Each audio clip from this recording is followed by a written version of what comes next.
Nandamuri Balakrishna Boyapati శ్రీనుల combination లో తెరకెక్కిన latest block buster అఖండ 2 తాండవం బాక్స్ ఆఫీస్ వద్ద దుమ్ము రేపుతుంది. సనాతన ధర్మం, హిందుత్వం, దేశభక్తి వంటి అంశాలను బలంగా ప్రస్తావిస్తూ తెరకెక్కిన ఈ చిత్రం దేశవ్యాప్తంగా ప్రేక్షకుల ప్రశంసలు అందుకుంటుంది. ముఖ్యంగా Balakrishna powerful screen presence, Boyapati mark mass elevations సినిమాను మరో లెవెల్ కి తీసుకెళ్లాయని సినీ వర్గాలు చెప్తున్నాయి. ఈ క్రమంలో తాజాగా హైదరాబాద్ లో నిర్వహించిన అఖండ 2 సక్సెస్ మీట్ వేదికగా దర్శకుడు బోయపాటి శ్రీను చేసిన ప్రకటన ఇప్పుడు దేశవ్యాప్తంగా చర్చనీయాంశంగా మారింది. ప్రధాని మోడీ గారు అఖండ 2 గురించి విన్నారు, సినిమాపై ఆసక్తి చూపించారు. త్వరలోనే ఢిల్లీలో ఈ సినిమాకు ప్రత్యేక ప్రదర్శన ఏర్పాటు చేస్తున్నాం, ఆ షోని మోడీ గారు కూడా చూడబోతున్నారు అని ఆయన తెలిపారు. ఈ ప్రకటన వెలువడిన వెంటనే సోషల్ మీడియాలో ఈ వార్త తెగ వైరల్ అయిపోయింది.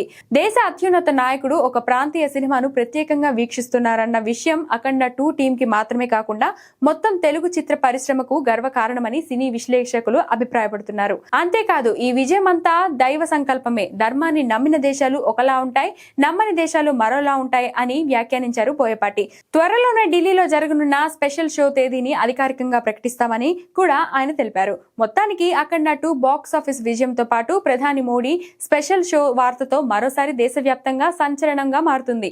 ఈ పరిణామం సినిమాకు మరింత ప్రాధాన్యత తీసుకొస్తుందని, రాబోయే రోజుల్లో అఖండ 2 క్రేజ్ ఇంకా పెరగడం ఖాయమని ట్రేడ్ వర్గాలు అంచనా వేస్తున్నాయి.